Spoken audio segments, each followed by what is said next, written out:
سورہ مبارکہ کا وہ رکوع ہم پڑھ رہے ہیں کہ جو آج کے حالات میں اہم ترین ہے، اس لیے کہ اس دور میں اللہ کے خلاف بغاوت کی سب سے بڑی شکل تو ہے غیر اللہ کی حاکمیت کا تصور۔ سب سے بڑا شرک یہ ہے، نفسیاتی اعتبار سے سب سے بڑا شرک، مادے پر توکل، بتوں سے تجھ کو امید خدا سے نو امیدی، مجھے بتا تو صحیح اور کافری کیا ہے۔ لیکن یہ نفسیاتی اور داخلی بات ہے۔ خارجی اور واقعاتی دنیا میں سب سے بڑا شرک اس وقت وہ غیر اللہ کی حاکمیت، جو اب عوامی شکل اختیار کر گئی، عوامی حاکمیت۔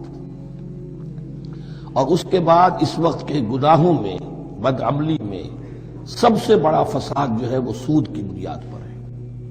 سب سے بڑا فتنہ، سب سے بڑا فساد دنیا میں جو اس وقت سب سے بڑی شیطنت ہے، جو یہودیوں کے ذریعے سے پورے گلوب کو اپنی گرفت میں لینے کے لیے بےتاب ہے، وہ یہی ہے جو سود کا ہتھ کنڈا ہے، اس کی حرمت۔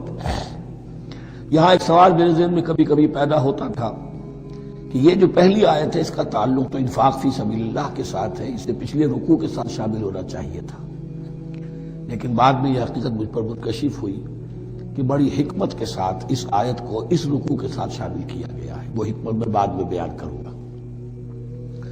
الذین ينفقون اموالهم باللیل والنہار، وہ لوگ کہ جو اپنا مال خرچ کرتے رہتے ہیں رات کو بھی دن میں بھی، سرًا وعلانیۃ، خفیہ طور پر بھی اعلانیہ بھی، صدقات واجبہ اعلانیہ، صدقات نافلہ خفیہ، انفاق فی سبیل اللہ خفیہ۔ فلہم اجرہم عند ربہم ولا خوف علیہم ولا ہم یحزنون، ان کے لیے ان کا اجر محفوظ ہے ان کے رب کے پاس، نہ ان پر کوئی خوف طاری ہوگا اور نہ ہی وہ کسی حزن سے دوچار ہوں گے۔ الذین یاکلون الربا، اب ربا کا مسئلہ شروع ہو رہا ہے، جو سود کھاتے ہیں۔ وجہ کیا ہے؟ اصل مسئلہ ہے اس سرپلس ویلیو کا۔ آپ کا کوئی شغل ہے، آپ کی ملازمت ہے، آپ کما رہے ہیں، آپ کا خرچ پورا ہو رہا ہے، کچھ بچت بھی ہو رہی ہے۔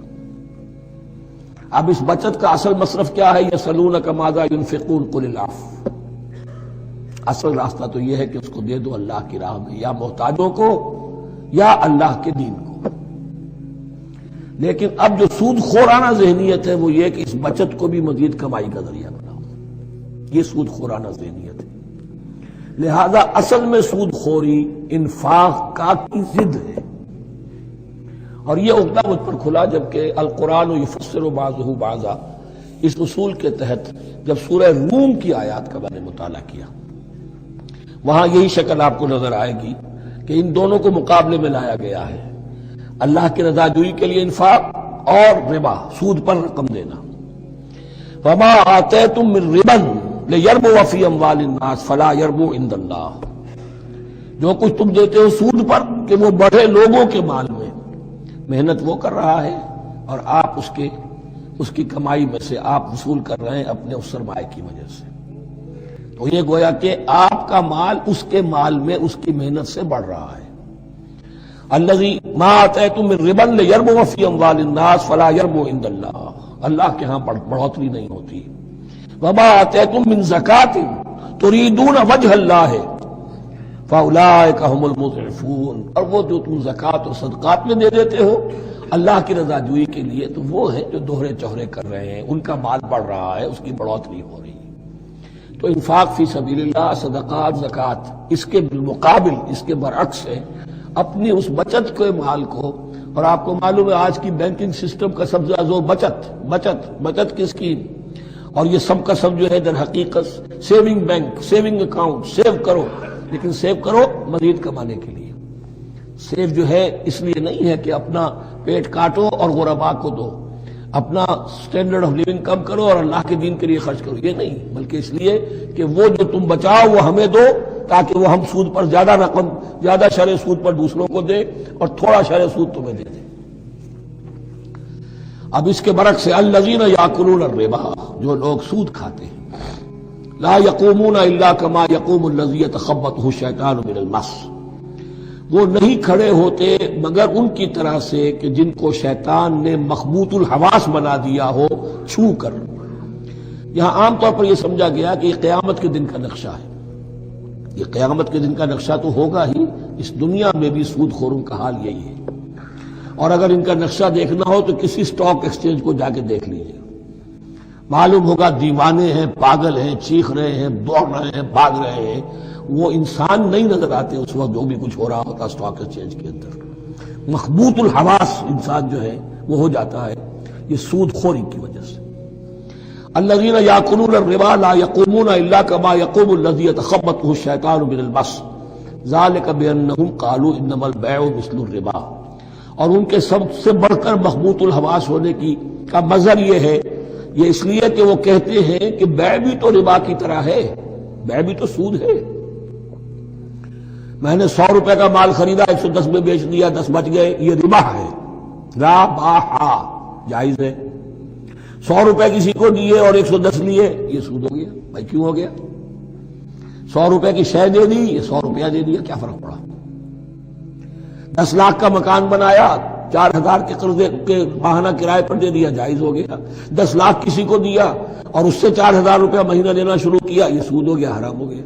عقلی طور پر یہ باتیں ہیں کہ جو سود کے حامیوں کی طرف سے کہی جاتی ہیں۔ انما البیع مثل الربا، بیع میں کبھی جو نفع ہوتا ہے، ربح اور ربا، یہ میں اس وقت بیان کر چکا ہوں سورہ بقرہ کے دوسرے رکوع کے ضمن میں۔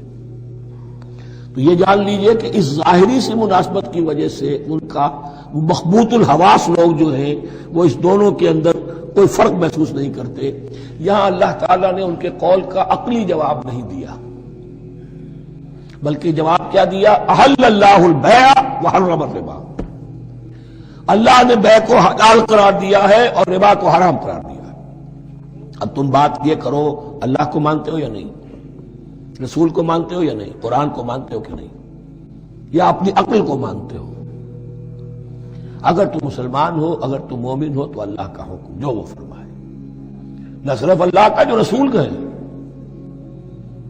ما آتاکم الرسول فخذوہ وما نہاکم عنہ فانتہوا، جو کچھ رسول تمہیں دے لے لو، اور جس چیز سے روک دے رک جاؤ۔ یہ تو شریعت کا معاملہ ہے۔ ویسے اس میں جو فرق واقع ہوتا ہے وہ یہ ہے کہ ایک ہے فلوئڈ منی، فلوئڈ کیپٹل، ایک ہے فکسڈ کیپٹل۔ مکان 10 لاکھ کا ہے، لیکن مکان سے جو شخص رہ رہا فائدہ کیا اٹھائے گا؟ 1 مہینے رہے گا نا، بس اس کا بدل آپ نے لے لیا۔ 10 لاکھ روپے کسی کو نقد دے دیے، وہ کسی کام میں لگائے گا، 12 لاکھ بھی بن سکتے ہیں، 15 بھی لگ سکتے ہیں، 8 بھی رہ سکتے ہیں۔ اس میں آپ نے فکس اگر لیا تو یہ حرام ہے۔ ان دونوں میں اگرچہ عام طور پہ کہا جائے گا یہ بھی کیپٹل ہے وہ بھی کیپٹل ہے، مکان بھی تو سرمایہ کی ایک شکل ہے، لیکن یہ فکس کیپٹل ہے، اس کی شکل بدل نہیں رہی ہے۔ اس مکان میں تو ایک شخص رہ جائے گا، سکنا ہوگا، اس کی رہائش ہے، یا آپ کہیں گے اس کی ویئر اینڈ ٹیئر ہے تو اس کا آپ نے بدل لے لیا، بس ختم۔ لیکن وہ جائے گا، وہ مکان آپ کے لیے رہ جائے گا۔ لیکن یہ کہ 10 لاکھ جس کو دیا نقد، وہ کاروبار کرے گا، کچھ اور کہیں لگائے گا، اس کے اندر اضافہ بھی ہو سکتا ہے، کمی بھی ہو سکتی ہے، اس میں پھر فکسڈ پروفٹ لینا یہ ہے حرام، اور ان دونوں میں کوئی مناسبت نہیں۔ لیکن اللہ تعالیٰ نے یہ جواب نہیں دیا، جواب دیا احل اللہ البیع وحرم الربا فمن جاءہ موعظۃ من ربہ فانتہی فلہ ما سلف۔ تو جس شخص کے پاس اس کے رب کی طرف سے یہ نصیحت پہنچ گئی اور وہ باز آ گیا، رک گیا، فلہ ما سلف، تو جو کچھ پہلے وہ لے چکا ہے وہ اس کا ہے، وہ اس سے واپس نہیں لیا جائے گا، حساب کتاب نہیں کیا جائے گا کہ تم اتنا سود کھا چکے ہو واپس کرو۔ لیکن اس کا یہ مطلب بھی نہیں کہ اس کا کوئی گناہ ان پر نہیں ہوگا، وَأَمْرُهُ إِلَى اللَّهِ، اللہ کے حوالے رہے گا، معلق رہے گا۔ اللہ چاہے گا تو معاف بھی کر دے گا، اور اللہ چاہے گا تو پچھلے سود کے اوپر بھی اس کی سرزنش ہوگی۔ أَمْرُهُ إِلَى اللَّهِ وَمَنْ عَادَ، لیکن اس نصیحت کے آنے کے بعد بھی جس نے دوبارہ یہ حرکت کی، فَأُولَٰئِكَ أَصْحَابُ النَّارِ هُمْ فِيهَا خَالِدُونَ، تو یہ جہنمی ہے اور اس میں ہمیشہ ہمیشہ رہے گا۔ يَمْحَقُ اللَّهُ الرِّبَا وَيُرْبِي الصَّدَقَاتِ، اللہ تعالیٰ ربا کو مٹاتا ہے، دباتا ہے۔ اور ہمارے زمانے میں شیخ محمود احمد مرحوم نے ایک کتاب لکھی ہے مین اینڈ منی، اس میں ثابت کیا ہے جہاں جو یہ سود کا معاملہ چلتا ہے 3 چیزیں ساتھ ساتھ بڑھتی چلی جاتی ہیں۔ جتنا سود بڑھے گا ان امپلائمنٹ بڑھے گی، انفلیشن بڑھے گی، نتیجے میں انٹرسٹ ریٹ بڑھے گا، جیسے انٹرسٹ ریٹ بڑھے گا ان امپلائمنٹ مزید ہوگی، انفلیشن زیادہ ہوگی، اس سے وشس سرکل۔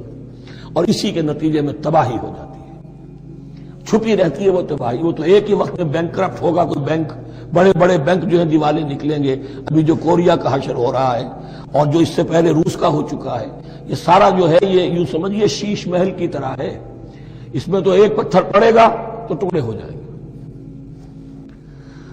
وَمَنْ عَادَ فَأُولَٰئِكَ أَصْحَابُ النَّارِ هُمْ فِيهَا خَالِدُونَ يَمْحَقُ اللَّهُ الرِّبَا وَيُرْبِي الصَّدَقَاتِ، اللہ تعالیٰ پالتا ہے، صدقات کو پالتا ہے، بڑھاتا ہے اللہ کے ہاں۔ وہ آیت میں سنا چکا ہوں آپ کو، سورہ روم کی 39ویں آیت ہے یہ، وَمَا آتَيْتُم مِّن رِّبًا لِّيَرْبُوَ فِي أَمْوَالِ النَّاسِ فَلَا يَرْبُو عِندَ اللَّهِ وَمَا آتَيْتُم مِّن زَكَاةٍ تُرِيدُونَ وَجْهَ اللَّهِ فَأُولَٰئِكَ هُمُ الْمُضْعِفُونَ وَاللَّهُ لَا يُحِبُّ كُلَّ كَفَّارٍ أَثِيمٍ، اور اللہ کو ہرگز پسند نہیں ہے وہ سب کہ جو ناشکرے ہیں اور گناہگار ہیں۔ ان الذين آمنوا وعملوا الصالحات واقاموا الصلاة وآتوا الزكاة لهم اجرهم عند ربهم ولا خوف عليهم ولا هم يحزنون۔ ہاں جو لوگ ایمان لائیں اور نیک عمل کریں، نیک عمل میں ظاہر بات ہے جو شے حرام ہے اس کا چھوڑ دینا بھی لازم ہے، اور نماز قائم رکھیں، زکوٰۃ ادا کریں، ان کے لیے ان کا اجر محفوظ ہے ان کے رب کے پاس، ولا خوف عليهم ولا هم يحزنون۔ یا ایھا الذین آمنوا اتقوا اللہ وذروا ما بقی من الربا، اے ایمان والو اللہ کا تقوی اختیار کرو اور چھوڑ دو جو رہ گیا ہے سود میں سے۔ آج فیصلہ کر لو کہ جو بھی کچھ تمہیں کسی کو قرض دیا تھا اب اس کا سود چھوڑو۔ یا ایھا الذین آمنوا اتقوا اللہ وذروا ما بقی من الربا ان کنتم مؤمنین، اگر تم مومن ہو۔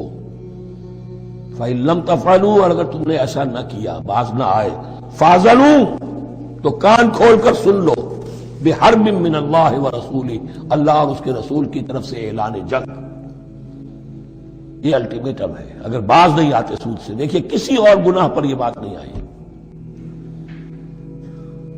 اللہ اور اس کے رسول کی طرف سے اعلان جنگ۔ وَإِن تُبْتُمْ فَلَكُمْ رُءُوسُ أَمْوَالِكُمْ، اگر تم توبہ کرو تو تمہارے جو اصل راس المال ہے وہ تمہیں لوٹا دیے جائیں گے۔ سود چھوڑ دو، راس المال واپس لے لو۔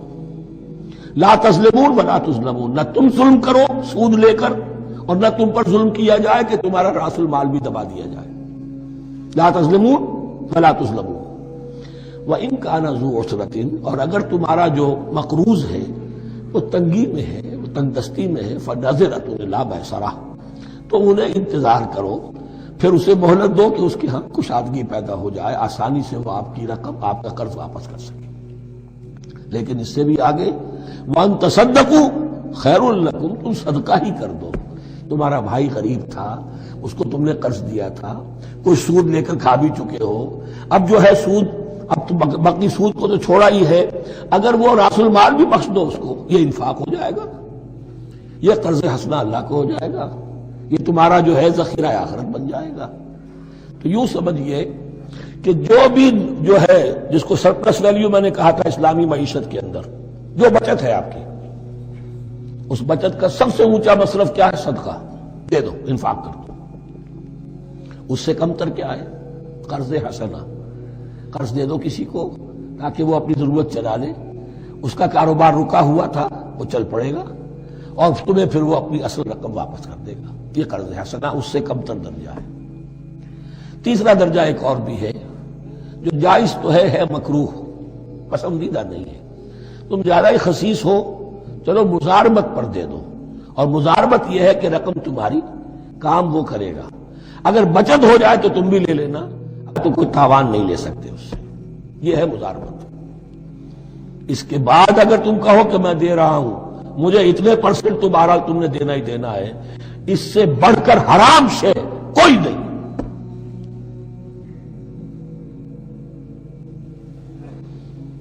وَإِن كَانَ ذُو عُسْرَةٍ فَنَظِرَةٌ إِلَىٰ مَيْسَرَةٍ، تو اگر وہ ہے مقروض تمہارا وہ تنگی میں ہے پھر انتظار کرو، اسے مہلت دو اس کی کشائش تک۔ وَأَن تَصَدَّقُوا خَيْرٌ لَكُمْ، اور اگر تم صدقہ ہی کر دو، خیرات کر دو، دے دو، بخش دو، وہ تمہارے لیے بہتر ہوگا، ان کنتم تعلمون، اگر تم جانتے ہو، اگر وہ حکمت تمہارے اندر آ گئی ہے، اگر تم اولو الالباب ہو، اگر تم سمجھدار ہو، تو جو کچھ تمہیں بچت اس سے ہوگی، جو اللہ کے ہاں اجر و ثواب ملے گا، وہ تمہیں یہ رقم واپس لے کر جو ہے اس سے کیا مل جائے گا۔ وَاتَّقُوا يَوْمًا تُرْجَعُونَ فِيهِ إِلَى اللَّهِ، یہ آیت آخری آیت ہے قرآن کی نزول کے اعتبار سے۔ آیت، ڈرو اس دن سے. دیکھیے وہی آیت یاد کیجیے، واتقوا یوما لا تجزی نفس عن نفس شیئا ولا يقبل منها شفاعة ولا يؤخذ منها عدل ولا هم ينصرون. واتقوا يوما لا تجزي نفس عن نفس شيئا ولا يقبل منها عدل ولا تنفعها شفاعة ولا هم ينصرون. واتقوا يوما ترجعون فيه الى الله. ڈرو اس دن سے جس دن کے لوٹا دیے جاؤ گے تم اللہ کی طرف. ثم توفى كل نفس ما كسبت، پھر ہر جان کو پورا پورا دے دیا جائے گا جو کمائی اس نے کی ہوگی. وهم لا يظلمون، اور ان پر کوئی ظلم نہیں ہوگا.